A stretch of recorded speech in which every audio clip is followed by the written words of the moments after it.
Hawaii continues to report one of the lowest unemployment rates in the country.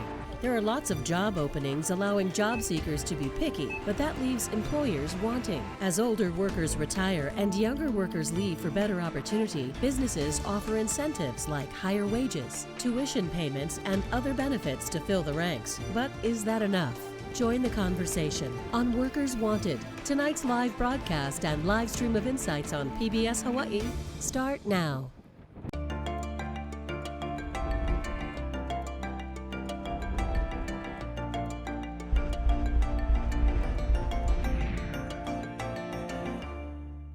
Aloha and welcome to Insights on PBS Hawaii. I'm Yunji Denise. Hawaii's unemployment rate in November was a low 2.6%, which is well below the national rate of 3.5%. Also a pretty low number. But the Hawaii statistic doesn't tell the full story. Job vacancies are high in areas where there aren't enough workers with specific skills like healthcare. Many jobs, like those in retail, hospitality, or fast food, don't pay well, forcing workers to take more than one job to survive, and that can lead to high turnover, another headache for employers. It's a conundrum with no easy answers. Joining us tonight, we have an economist, an employer, an employee, and someone who helps both businesses and job seekers. We look forward to your participation in tonight's show. You can email, call, or tweet your questions, and you'll find a live stream of this program at pbshawaii.org and on the PBS Hawaii Facebook page. Now to our guests. Lisa Trung Crocker is the president of Staffing Solutions Hawaii, a business that recruits candidates for placement with employers, both as full-time and temporary hires. She's headed the company since 2009. Carl Hinson is the Director of Workforce Development for Hawaii Pacific Health, a not-for-profit healthcare system of medical centers, clinics, physicians, and other care providers. Paul Brubaker is an economist and the principal of TZ Economics Consultancy. His expertise is in the Hawaii economy and financial risk analytics, which stem from his tenure as chief economist for the Bank of Hawaii for 25 years. And Angela Lawler is a financial counselor who took an interesting path to the job she currently has. Welcome all of you. Great to have you here tonight. Paul, I want to start with you. 2.6%, that sounds great. Why is it not? No, it's still pretty great. It actually was a little lower a couple years ago, so you have to be a little worried that things are slowing down somewhat now here in Hawaii. But it's a tight labor market, no question about it. It's been complicated the last couple of years by the fact that the labor force has actually been shrinking. We've had some net out migration associated with military force reductions in the post-Iraq, post-Afghanistan disengagement. But once those technical factors are concluded, and I think they will be as of last year's data, we'll still see a very tight labor market with some pressure coming from outmigration, a little bit of net domestic outmigration. And, you know, not a lot of solutions around because everybody that was going to work has been born. And with the migration numbers kind of, you know, close to zero or maybe even negative slightly, the pressures in the labor market, provided the economy keeps moving forward, could remain fairly tight. So if you're someone who's looking for a job, presumably you can find one. Better than 10 years ago when the unemployment rate was way higher, absolutely. Well, Lisa, let's turn that to you. You're matching, obviously, job seekers with employers. What's the biggest challenge on both sides right now? I think from the job seeker side, the challenge is finding the right job with such a low unemployment rate right now. Many of our clients already have positions filled, and so it would be hard for them to find their specialty. However, we have so many jobs open right now that it will provide an opportunity for them to come to us, and we can match them based on their skill set and all their work preferences, location, pay, and it can just be a stepping stone for them to try something new and different until they find the right job. From a client side, I think the challenge is the low employment too. It's hard to find a good fill their position, so that with such a small talent pool, so we would have, so as our company and our recruiters, we help clients by being the extra help and reaching out creatively to passive job seekers. What is the sector you think that has the biggest need right now? If I'm someone who's looking for a job, who's in demand?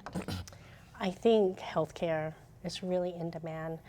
We have so many CNA positions, nurses, travel nurses, and on the office side, accountants, admin, really all positions are really wanted right now in HR, IT. In the government sector, we're looking for a lot of senior IT professionals with secret clearance as well. So she mentioned healthcare, and that Absolutely. obviously Nice is a segue. natural segue to you. Who are the people that you're looking for, and what's the challenge there? Both ends of the spectrum. We're looking for the professionals. It's well documented we have a physician shortage, so we're looking to bring in more physicians into the state. The other professional levels, skilled nurses. We're producing a number of nurses in the state, but what we're not doing is we're not able to actually get them into the specialty areas that we need them. So it's taking us a good 12 to 18 months to transition them into practice. So we're constantly recruiting for skilled nurses or experienced nurses, especially in areas like intensive care and emergency departments. And then on the other end, it's the entry-level workforce. And that's a workforce that we can't bring in from the mainland. We can't recruit from other places because when you look at the price points, it makes no financial sense to relocate for jobs that pay at that level. And so I think one of the things that we've really started looking at is if we need that entry-level workforce and we have less and less of our children that are actually staying, we need to look at how we train them in the high school so that when they graduate from high school, they can step right into these careers. And not so long ago, they didn't have those opportunities. So, is that something that you see actually happening where we have, vocational training at that kind of an early level? It seems rather young. A lot of people think that, but we've, over the last 2 years, we've had a lot of success with getting the medical assistant training program in the high schools in the state of Hawaii. We started off with a small cohort at Waipahu High School. Great school there, great principal, great leadership structure, very open to the idea that our children are capable of so much more. And so they allowed us to insert this program into Waipahu High School. We invited students from Campbell and Kapolei and Pearl City and Aiea high schools. They all came together. So you have all these disparate high school students coming into one campus, almost like a college, and attending Waipahu High School. 17 students graduated, and it was the only program in the state that can claim to have a 100% national certification rate. So all 17 of those children passed their national certifications, and we offered jobs to 14 of those 17. And so we expanded the program this year. Farrington High School is the other main campus, and 6 of the high schools in the Honolulu district are sending students into Farrington. So this year we have 34 students in the program. They're doing exceptionally well. The feedback we're getting from our clinics and our physicians and everybody that interacts with them is that they are impressed at the level of maturity that these children are bringing or these new graduates are bringing. But when you point it out, they're really only coming into the workforce a year earlier than they traditionally would have. You typically go off to medical assistant, it's either Kapiolani Community College or another training program, and you go through that for an entire year, and so then you're starting work at 19. Well, now they're starting work at 18. It really isn't that big a difference. So I think there's an opportunity for us to continue to roll that out and provide our children with the opportunities to literally step into a career right out of high school while they're making decisions about how far along they want to take their career path. Paul, what kind of a difference could something like that make if we saw that replicated in other fields? Can we do something like that? Well, a big part of the problem between, in sort of the mismatch between where the employer needs are and where the potential workforce is a combination of issues that all come together in our younger population. The boomers didn't have enough of them, didn't have enough kids, and so they're actually a relatively small cohort. And then when they get out of high school, they don't quite have the skills to go into a specialty, and typically, would take advantage of community college or four-year college programs to get them there. And of course, those options are still open. But as you remember from high school, there are many people at the high school level who could really use that, sort of give them some focus that last year or two of their high school years where they're sort of spinning wheels and they're not really headed anywhere or don't realize that they're If you think about it, you give them some direction. Yeah. And they get into the workforce and they've got some skills, and then they can take a look at, maybe it's not exactly what they want to do, but it's a stepping stone. That's actually a very European kind of idea where Very much so. Already at the age of 16, you're sort of, dividing the groups into people who are going to go into the workforce, hit the ground running versus those who will, pursue higher educations and whatnot.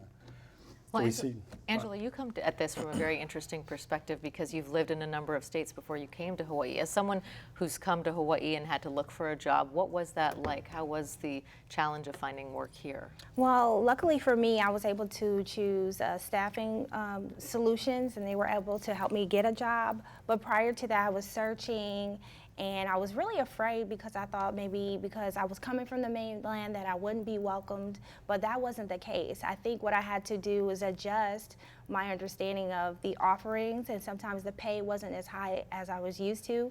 Coming from the mainland, you typically have one job that can help you meet ends meet, right? Whereas here, it seems like you may not also always have an opportunity to get a job that can pay all of your bills. So you may get employed, but you may be underemployed.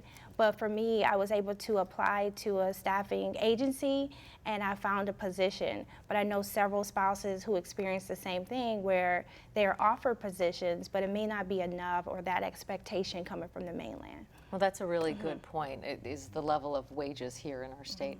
How many people who are coming to you are looking for a second job? A small percentage. There are a lot of, like Angela said, it's really hard to make ends meet here in Hawaii because the salary that we're seeing, people who move from the mainland to Hawaii, is at least 20% or more lower than what they would normally make on the mainland. So we're caught in a situation where we're trying to advocate for the job seeker as well as advocate for the client, and the client has a certain salary bandwidth, and the job seeker needs to make ends meet. So a lot of times when we find someone who has a skill set and we feel like it's a match for a client, we really talk to the client and say, hey, this person has this skill set, however, this is what she is desiring to make. And a lot of times they are very open to that, the clients. So I think a lot of times it works out. Our cost of living is high and our wages are low. Yeah, I mean, it's well known our cost of living is high, and as is the case in San Francisco and Midtown Manhattan. So, the cool places aren't cheap. And we're a cool place. But some reasonably of cool those place. cool places, having friends who work in technology or on Wall Street, they're making a lot more money than the friends I have here. Oh, absolutely. And I can tell you for a fact that bank economists ought to make way more money than they do. No, I'm kind of just kidding. Kind of. Let's face it, many of us are here in Hawaii, and you'll find this out after you've been here for another year or 5, that it is a different place, but some of us, have ties here and whatnot, the same way they do in southern Wisconsin, where I also live, that mean that they're willing to take lower pay in order to be either around the cultural or the environmental recreation, the mid-January recreational amenities that exist here. And so the cost of living issue is complicated. It's a higher cost of living. You don't get paid as much, but typically the difference is really an expression of people's willingness to pay to get the other goodies that are here that might not be available in other places. That's part of the. I think it's also important to point out, we don't necessarily pay lower. I think there's that misconception that our cost of living is higher and we pay lower, but the reality is in many cases, what we pay is higher than what the mainland is being paid. It's our discretionary income is much less here. So when you factor in the cost of living, our wage might not match that increase, especially if you're coming from, I moved here from Minnesota, and the cost of living increase was 57%, and I didn't get a 57% increase in my pay. But the pay is still higher here for most areas. There's some that is below, but I think it's really important for people to understand it's that discretionary income. I mean, you don't have that much left over, if you have anything left over, in a higher cost area than you would in a lower cost area on the mainland. Well, everybody knows, it's the house. It's your house. That's your what house. kills you, right? That's right. All your money's going into the black hole called your house. And then everything else is going down to Tarjay, whatever, Tarjay Kailua or Tarjay.com, where you realize all the prices at all the Tarjays on the planet are exactly the same. So a lot of what we used to experience in the living cost differential, which was happening in goods and services and stuff like, equipment, has been crushed by the internet and logistics and Amazon and all this other stuff. Whereas the house is still in Hawaii, is never going to be cheap. If the house was cheap, hordes of peasants from the mainland would be moving here for the cheap housing, which would bid up the price of housing. Oops, I guess that's what we got. So that pressure as one of the cool places, which is true also in the San Francisco Bay Area or in Midtown Manhattan, right? That pressure of the potential demand for the housing or the incipient demand for the housing is part of what keeps the living cost differential persistent and unlikely to disappear. It's always housing. I think whenever we have you on, it's always Always housing. Half the time you invite me, it's because of housing. How do we work it into this conversation? We have our viewer questions coming in, and please do keep them coming, whether you're tweeting us or participating on the phone or on Facebook. Ron and Kahala ask, why aren't there more physician assistant opportunities available in our state with a shortage of doctors statewide? This should be a natural outlet. I think my understanding is part of the problem is that there's nowhere to become a physician's assistant, although I believe that in Kailua Kona there is. They have just started a physician assistant program with the University of Washington. Great program, great reputation. I think as an industry, we have high expectations that there will be an opportunity for more physician assistants practicing in Hawaii. The legislature just last year passed some legislation that actually eased some of the burden for physician assistants. So I think we'll see the physician assistant workforce grow in Hawaii. I think the nurse practitioner workforce is growing. So that's one of the ways that we're looking at easing some of the access issues. But like anything, it doesn't happen overnight. The legislation just changed or passed last year, so it will take a little bit of time. We've got to look at how we incorporate them into the practices now that we've got some favorable legislation, and we're all looking to that as a possible solution. I mean, I know you did say that having people with specific skills is really the biggest challenge for you. That's the biggest challenge. And turning it just back to the individual, it's interesting because you actually did a career switch and you did that by getting some more education. How were you able to do that? Well, actually, I did the research. I actually applied to a position, and I wasn't accepted because I didn't have the skills. And a year later, they offered me the position and say, hey, we'll pay for you to go to obtain that accreditation, and actually became an accredited financial counselor. And I think it was the best move that I've ever made, because now anywhere that I move, I can take this career, and finance is everywhere, money is everywhere. Yes. So I think it was a great opportunity for me, because as a spouse, you move around and you kind of take what you can get. You have to have an open mind. It may not be the exact same position. Maybe you'll do something similar. And I wanted to prevent that by getting more skills so that I can be more marketable and obtain that same salary across the board. Right. Because sometimes when you move, I may make a good amount here, but then you move to another state and you may not make as much. So you try to have to continually increase your skills so that you can have a mobile career, I guess you could say. Well, and it's great that you had an employer that was willing to make that kind yes. of an investment. If you're somebody who wants to obtain that, a higher skill set, no matter what the industry is, how easy or difficult is it to go to an employer and ask for something like that? I think a lot of employers now, because they are looking for that skill set, they are offering a lot of extra perks in the employee benefit, paying for college, paying for certifications, paying for seminars to enhance your professional development. And they're just willing to really grow, just like HPH is doing, to grow their employee. Yeah, companies essentially have to train their own workers. I hit a point in my career, it was literally about a little before the halfway mark, where I realized I had a shot at doing more significant things. But the company was also changing, and the industry. I was in financial services, and financial innovation was radically changing the industry. And fortunately, the people I was talking with about moving up into getting promotions and whatnot, they were seeing the same thing. And that I remember that deal that they offered me. The way the conversation went was, well, we're going to give you this and give you that. I remember the things they took away, which were my boss's golf club memberships and all this other stuff, and his BMW.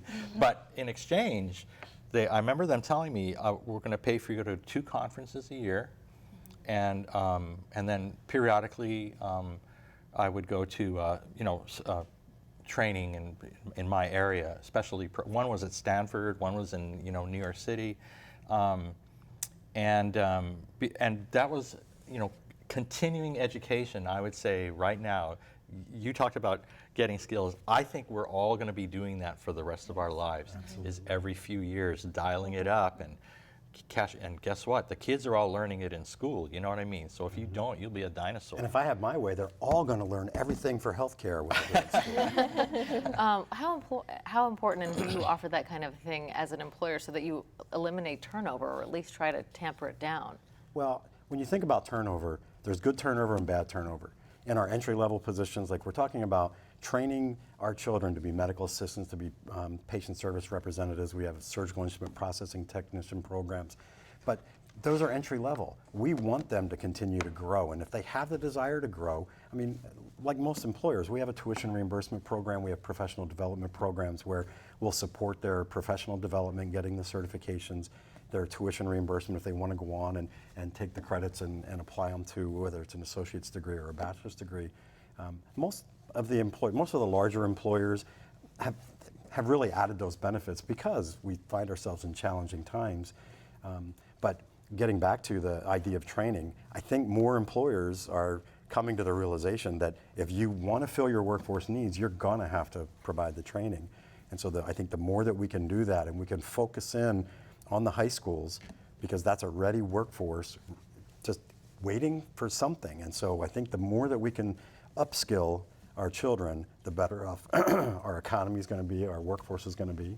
No question about it. There's another message I hope that children or kids in high school are taking away from some of this, which is that if you graduate from high school, your wages are set in East Africa today. If you graduate from high school, your global competition is the entire planet of high school graduates. It's not, graduating from high school is not a thing anymore. Mm-hmm. It's like you barely even qualify to be in the job market at all. So this idea of developing skills in the course of your lifetime, your career, achieving higher educational attainment where that's possible, getting certification and whatnot, I think that's a thing, that's a permanent thing. This is not 1920, this is 2020. And I remember, who's Sammy Sosa, right? The baseball player from the Dominican Republic. Yeah. And somebody was asking him about, his path to baseball glory. And he said, you got to understand, the question was, why are there so many great Major League Baseball players from Dominican Republic? And he said, you got to understand, if you're a kid growing up in, I was going to try to do his accent, but yeah, I was going to say, don't. If you're growing up in the Dominican Republic, baseball is your way out. Mm-hmm. And those guys are hungry. And that's the rest of the planet right now. We live in a globally interdependent economy where if you're not graduating from high school, this is a fact, Jack, you earn less, absolutely, than high school dropouts earned 40 or 50 years ago. Mm-hmm. You earn less, absolutely, not even relatively. With that 2.6% unemployment rate. Yeah. Oh yeah, because if you're not coming out with any skills, you have no skills. I mean, part of the reason I tell this story because it was so eye-opening. We're at a meeting talking about the health pathways that we're helping to support in the high schools. And we're in this meeting one day, and I literally said, okay, so if we change the standards and do this, what does that get me? And I mean me as an employer. And everybody in the room's like, oh, well, they'll be ready to go on to school. And I said, but I can't employ them.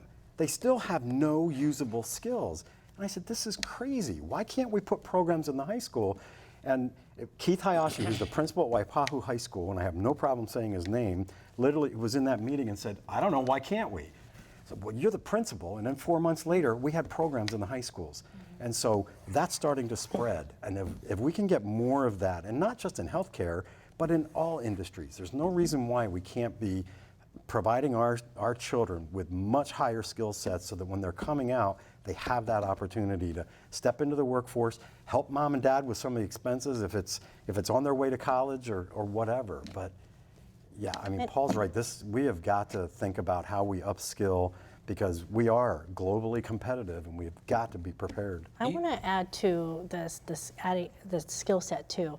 I encourage employees and clients alike to try an internship program. Absolutely. And I'm all for mentorship and promoting internships, because that also helps build their skill set, and that gives you an opportunity and Hawaii opportunity after college, not just high school, but after college, to really find out what you want to do in different industries. So also helps build their confidence. Yeah. And get that internship experience, and it builds their confidence. They're a much better interviewer. Paul hasn't interviewed in years, as we were talking earlier. And we coach, when people are nervous after high school or college, but they're nervous going out into the workforce. It's been all books. And we help coach interviewing, we help coach with computer assessments, basic typing, data entry. We help as much as we can as a staffing agency to help job seekers be ready for an interview. Well, as a staffing agency, I think this is actually the perfect question for you. There is this perception that all the good jobs are not in Hawaii. Only the dumb guys are left in Hawaii. All the smart guys are out. So this says, what can employers do to change the mindset that better opportunities are outside of Hawaii? Are there good jobs here at home? Of course. Absolutely. Oh my goodness. Resoundingly, There's so yes. many. There's so many opportunities here in Hawaii, and I really encourage the local job seekers to stay in Hawaii and just really network and go to organizations, meet professionals. There are professional meetups. Go to the website of a company that you want to work at and get to know their company and speak to the HR personnel, or go to a staffing firm and really let them help you figure out what are the jobs out there, because as a staffing firm, we do know we work with so many industries, so many companies, that we do know all the jobs that are open right now, and there's so many good ones. And if you're still in school, we have a number of our high schools now that are starting what they're calling the academy model, where there will be a health academy, there's a business academy, there's a culinary academy. And so our children now are being exposed in the high schools to what the job opportunities are in these areas, and the job opportunities are available in Hawaii. So, I mean, it keeps going back to the schools and our children, but I think the more that we can get information out there, I think the better prepared they're going to be, and more knowledgeable about what the opportunities are in Hawaii. And we do have an abundance of great job opportunities in this state. We have, and speaking upon that, we have all industries. If you're interested in hospitality, banking, finance, sales, cybersecurity, healthcare, IT, government, just you name it. We have all industries, and definitely a job for everybody. Well, I wonder. Except for oil and natural gas extraction. I was going to say, there is a difference in the structure of our economy here in Hawaii from the structure of other regional economies. And the important fallacy to remember, there's an underlying concern that comes from the fact that our economy looks like this and the economy of North Dakota looks like that. But it's the case that the national economy, because it is a conglomeration of all these regional economies that do one thing really well, sometimes looks like there's so much opportunity there and it's not here. Well, if you're in North Dakota, they have the same conversation on their public TV Insights program, because they do oil and natural gas extraction and we do tourism, and pretty much not the opposite in the other state. Still, I shed no tears when young people realize an opportunity somewhere else in the country. That one of the great things about this country is that you're free to move around the cabin, and as you know, having lived in many other states, and that's why these portable skill sets are so important. When you develop a skill that you can take to another place. But it is a fact that the structure differs here from other places.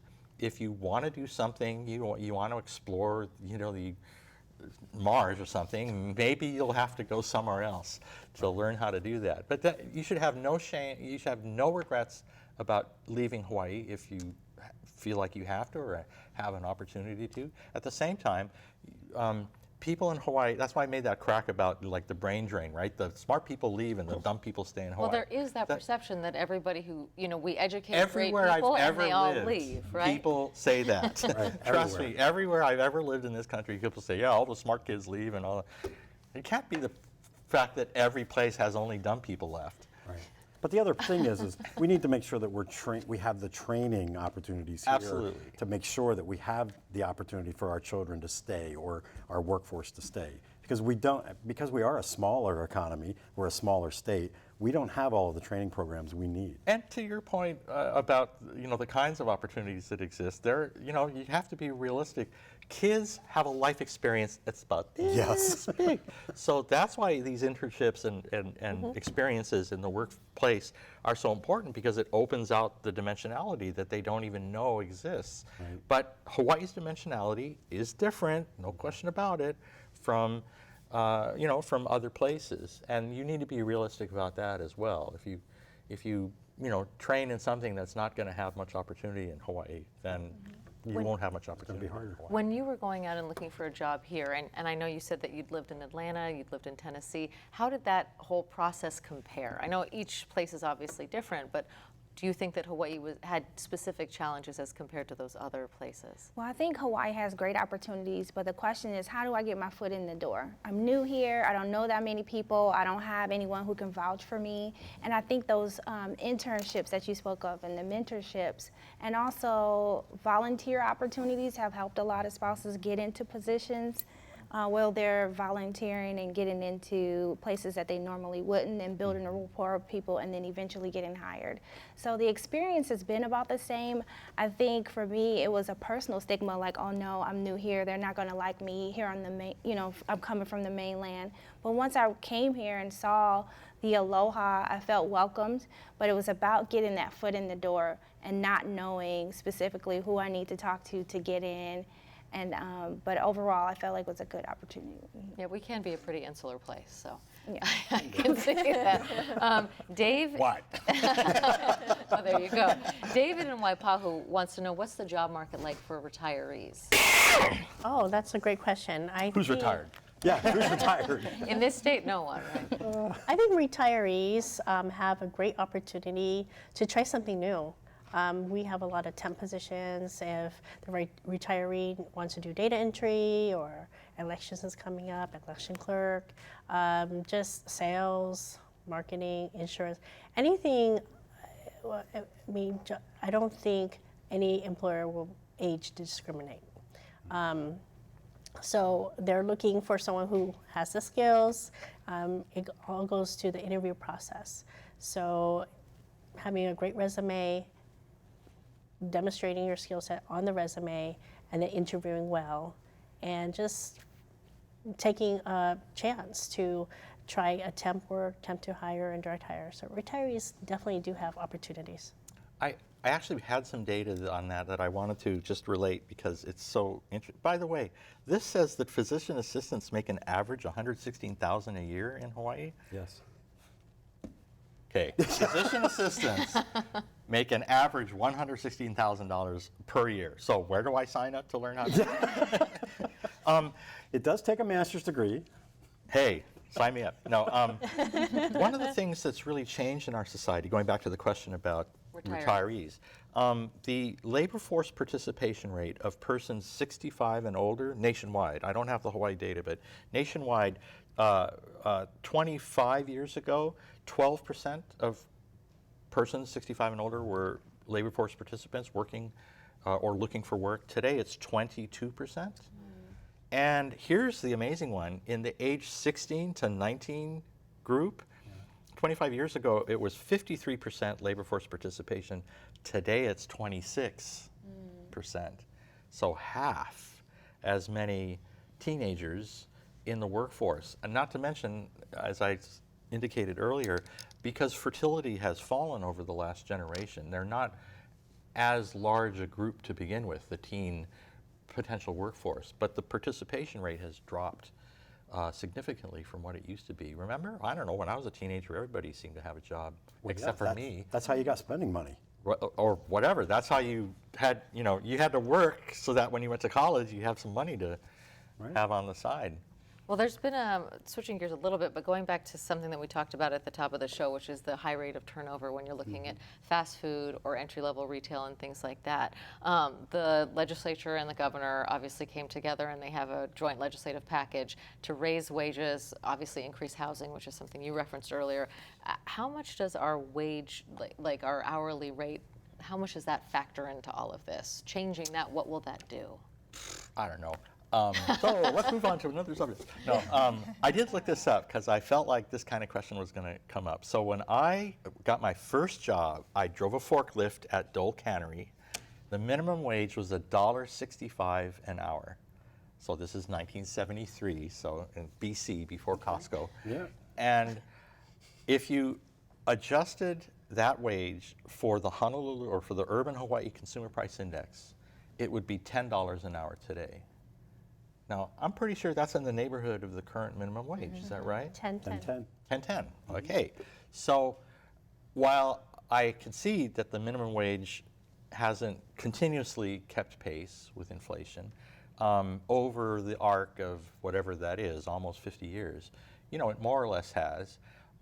It could be that were we to index it, were we to have it adjust every year, with prices, so that it was predictable and wasn't disruptive to businesses who all of a sudden, out of the blue, had to suddenly pay $5 more an hour, that might be one way to approach it. Another argument could be made that we could index it to the rate that wages increase, because prices increase at the rate prices increase, but wages rise at a slightly faster rate because of productivity growth, which partly explains why so few teenagers work. They don't have to. They already have a car.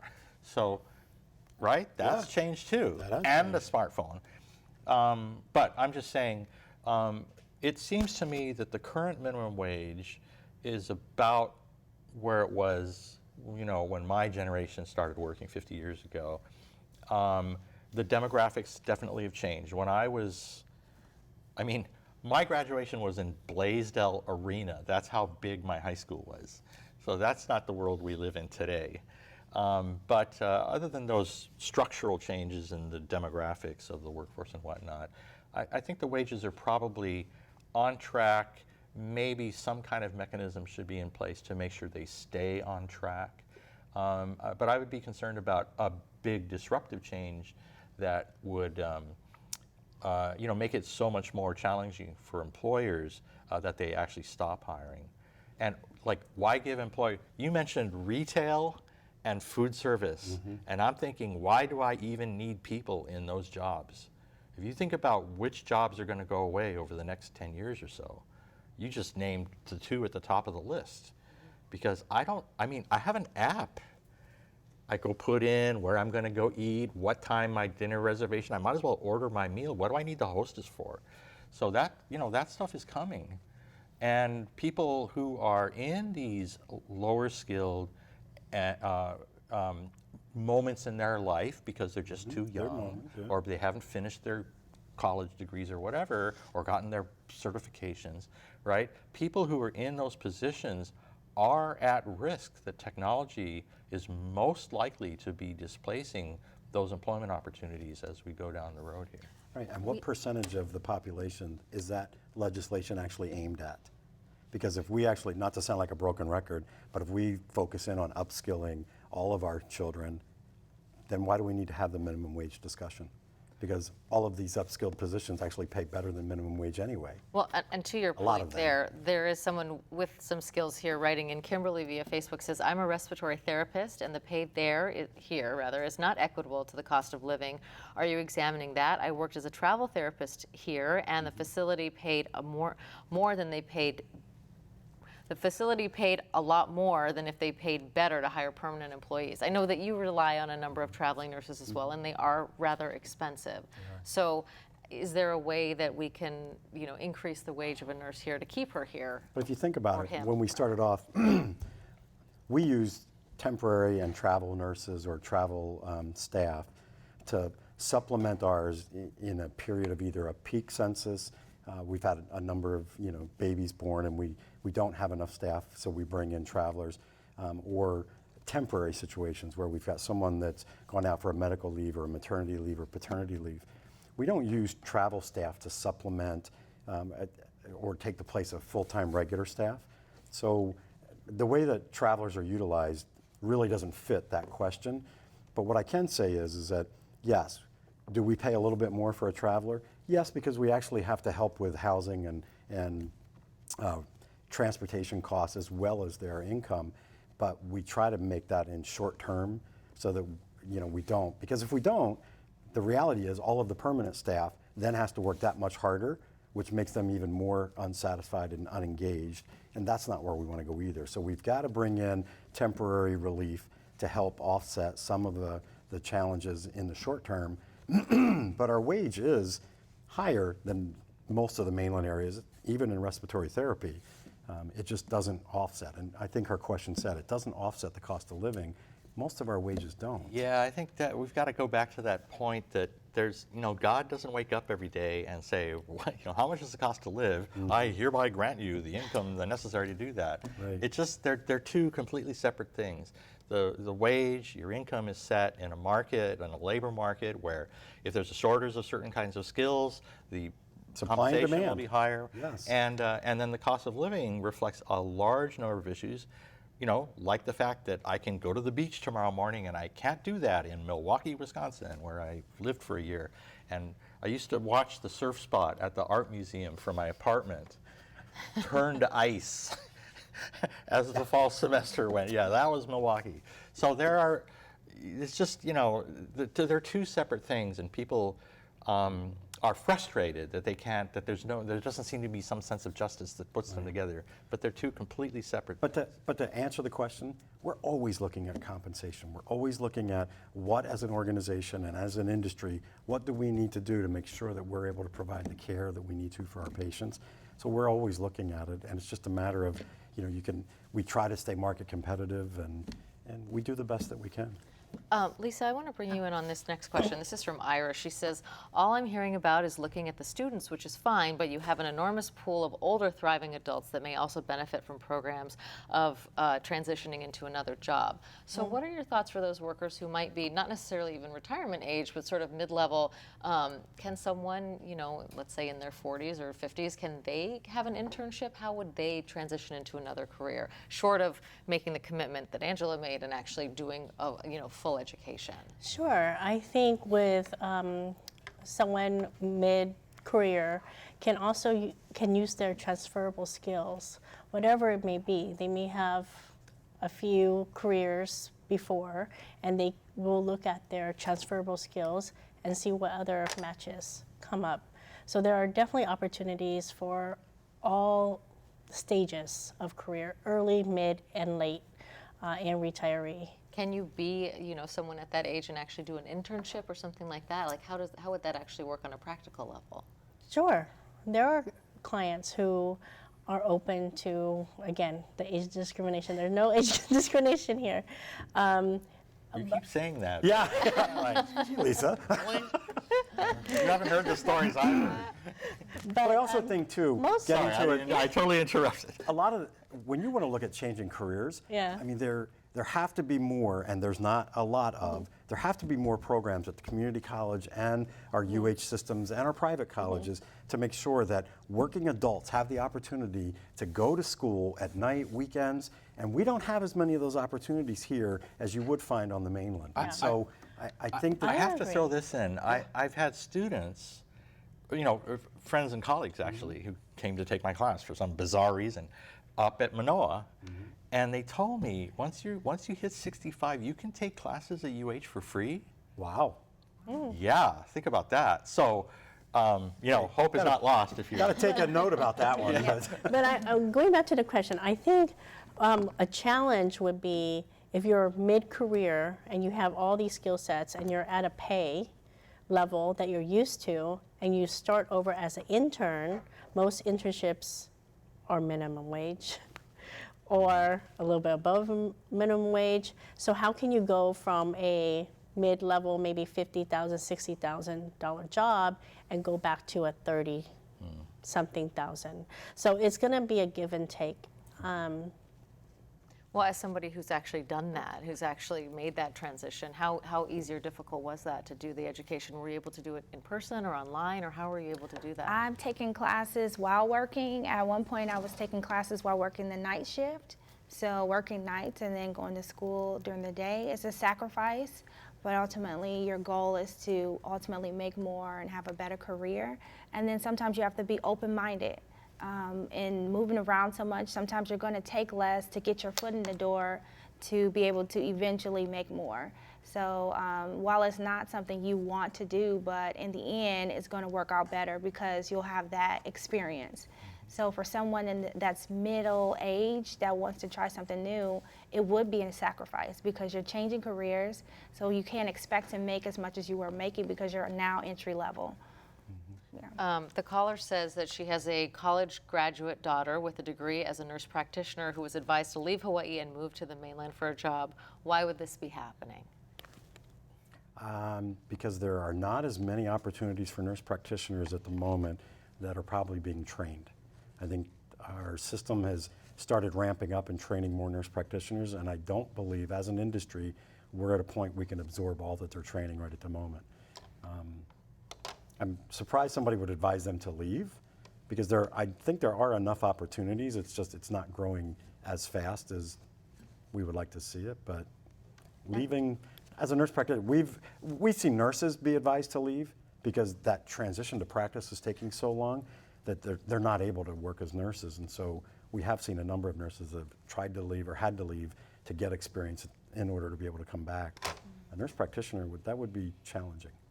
Lisa, this caller wants to know, what can parents do to help they get their children better prepared for the workforce, shorter of entering a program like what Carl was talking about? You see people at all levels, especially that entry level high school graduate or college graduate. You know, what can parents do to help better prepare them? I'm sorry, did the caller say high school or college? Just said, what can parents do to help get their children better prepared?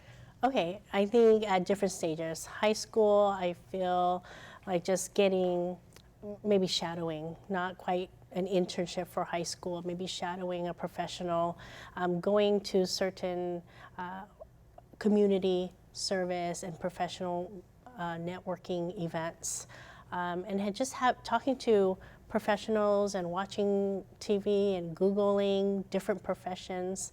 I think high school should do. College, there's so many organizations in college that focus on certain specialties, accounting, business, HR, and I really encourage college students to really participate in these organizations so that they have a connection to the real world or the real workforce upon graduation.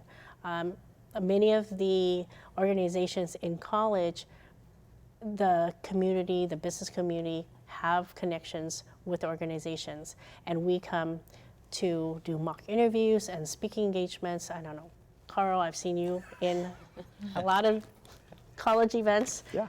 Job fairs. Job fairs are also good to just walk around and look at the different companies, ask questions, take brochures, and just don't be afraid to get out of your comfort zone and network. On the same note, the same organizations she's talking about that are available in the colleges are also available in the high schools. So what I would tell parents is encourage your children to look at the CTSOs, the Health Occupation Students Club, the Skills USA Club. There are so many opportunities for our children to join these clubs, so it gives them that social connection, but they're also learning, and they're then being paired up with industry representatives with those clubs. And so they have the opportunities to interact and learn more about the various occupations.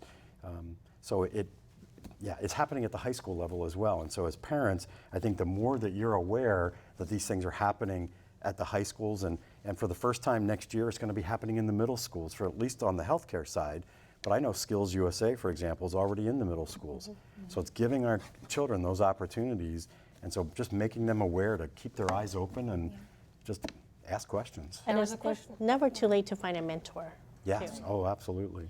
There was a question that came in earlier about if any of the programs that you had outlined, like the ones at Waipahu High School, are being offered on any of the neighbor islands as well. Is there a push for that? Yes, and as a matter of fact, I said the next round for our medical assistant program is being opened up statewide.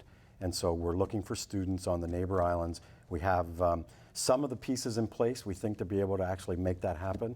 But absolutely, we're looking to have a nurse aid program over on Kauai in the high schools there. The 3 high schools there have all formed together to be one health academy, which, I mean, is, again, incredibly forward-thinking. So yeah, there's opportunities. We're looking at Lanai for a potential training program. I feel like I need to put a pitch in here for the idea that graduating from high school is the beginning of your education, not Absolutely. the end of your education. Because along with this amazing statistic that the wages, the real earnings of high school graduates and those who didn't quite graduate have either stagnated or fallen in real terms. It's also the case since about 1980 that wages of persons with higher educational attainment have increased by multiples. And it's just the nature of technological progress the last 30 to 40 years is that it's complementary to skills, cognitive skills, creative skills, socio-emotional skills, so you can work among groups and collaboration, and in the proximity that allows productivity to be released, and that that those who have not acquired those skills are at an absolute disadvantage because the technology is a substitute for somebody that doesn't have those skills. So I know it's kind of a cliche, but science, technology, engineering, math, anything involving computers, if you look at this list of who's getting paid the big bucks here in Hawaii, it's all of the health care professions, architects, engineers, I have to go through all the medical guys, you know, computer and information system managers, there's our physician's assistants. I mean, it's kind of annoying that the first 20 are all medical and health. We can't help it. Look, it's a great field. The population is aging, people are dying, and it's just nothing but upside. I mean, the reality is the population is aging, and more of our population is going to need health care. And because of that, we have such tremendous need. I mean, we just recently quantified what the actual need was. And if you looked at the 76 patient-facing type positions, we have 2,200 job openings in the state. 2,200. And a lot of those, we can train in the high schools so that when they graduate, they can step into it while they're figuring out where they want to continue on their career path. I mean, 2,200 is so many, I don't think you can graduate enough students to fill those jobs. Absolutely, I agree. So that's where Lisa's going to come in. Come on, Lisa. Yeah, I want to also add that, you know, we've been talking about pay, and I really want to encourage job seekers to really not just look at their base pay, but also the benefits that employers are offering, because that's adding tens of thousands of dollars above your base pay.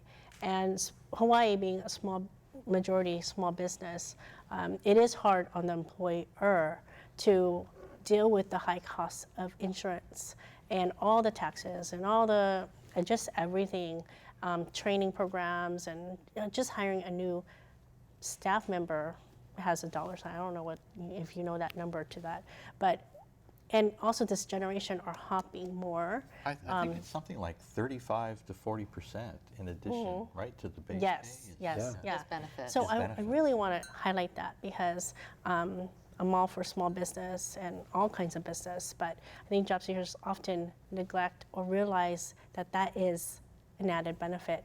Yeah. We're almost out of time. Yeah, I was just can looking see. at my watch. Because I had one more thing to throw in. Please go So ahead. I think it's also important for people and employers. Employers need to think about why it's important to invest in their employees, invest in the human capital formation. And I think too much of the burden is put on the individual in our society. That's a personal opinion. The second thing I want to emphasize in trying to conclude a little is that it's important to think about what's at the frontier, what's coming next. And there are some weird patterns. There's sort of the obvious, I mentioned STEM. There's another weird one, which is like, there's a wealth thing that's happened in our society. It's annoying, but it's true. We all buy lattes. What the hell? And yoga instructors, dog grooming. What is going on with all? No, there's a whole part of our economy now that's sort of wealth. Now, I'm not going to call it high skilled, but in the old days, you were a janitor or something if you didn't have skills. Now you groom a dog or take a dog walk. There's all these jobs that are in kind of this wealth economy thing. Baristas, who knew? Yeah.